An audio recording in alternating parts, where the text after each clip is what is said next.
Hello again. The last few videos we've been looking at using a pencil to measure. We've been doing a lot of this stuff, and in the last video, number 27, we looked at foreshortening, which you can only do foreshortening if you use a measuring tool such as a pencil. So I'm going to show you another example. This is the last time we'll be discussing measuring, and this is foreshortening if you're doing figure drawing. Now I used to teach this very successfully, so I know this works. So all you've got to do is to find a family member and persuade them to lie on the table. Then I want you to go and sit in a chair at the person's head, looking down the body. So you'll see the figure something like this. They can keep their clothes on, by the way. They don't have to strip down to their undies. But you'll see the figure something like this, and this is what we call foreshortening.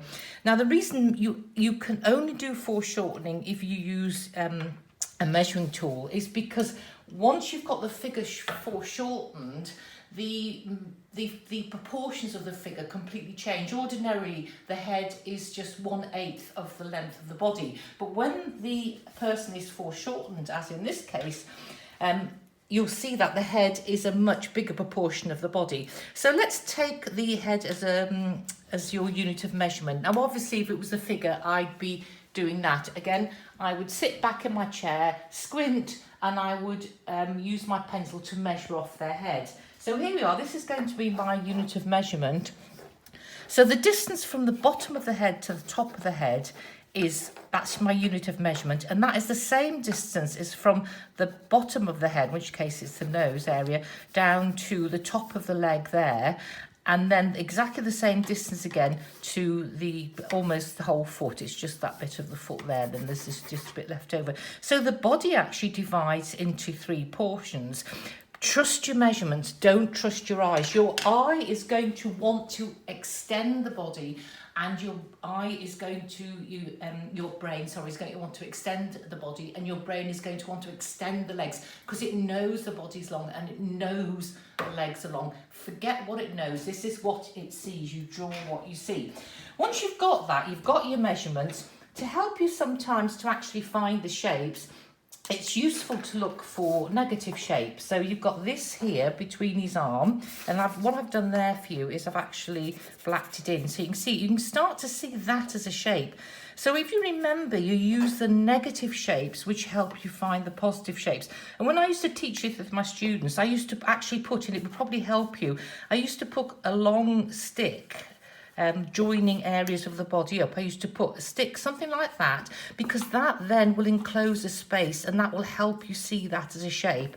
And then I would put, say, a stick there, and again, can you see that is a shape which you can see? Those negative shapes are really, really important in helping you get the foreshortening. Now, as well as the negative shapes, you've also got the shape of the body. So here's another example. And here we are. I've done exactly the same, only this time my unit of measurement has been the foot, because this time I've gone to the other end of the table, so my foot is the unit of measurement. So there we are. From the heel to the toe is 1.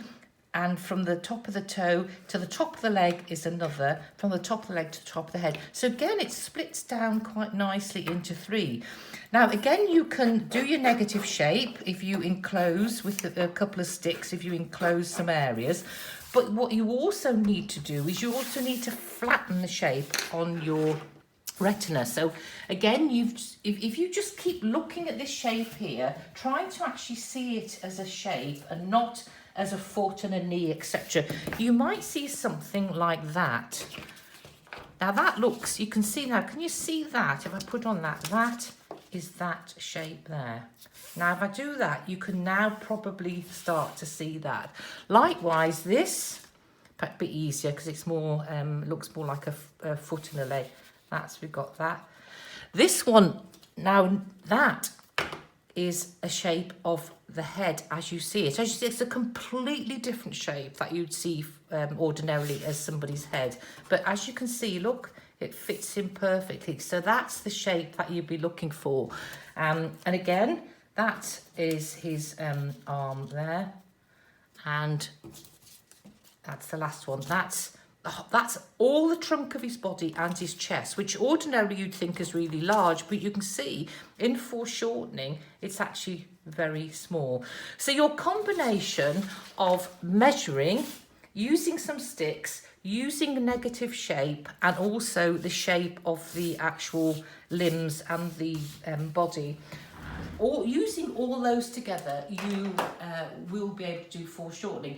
It sounds complicated, but I have done this with students, and within one session they were all able to do a very good foreshortened drawing. So persuade somebody to lie on the kitchen table and then do 2 drawings if you can. One when you're sitting at the head side, and the second one where you're sitting at their feet. Thank you very much for watching. Bye for now.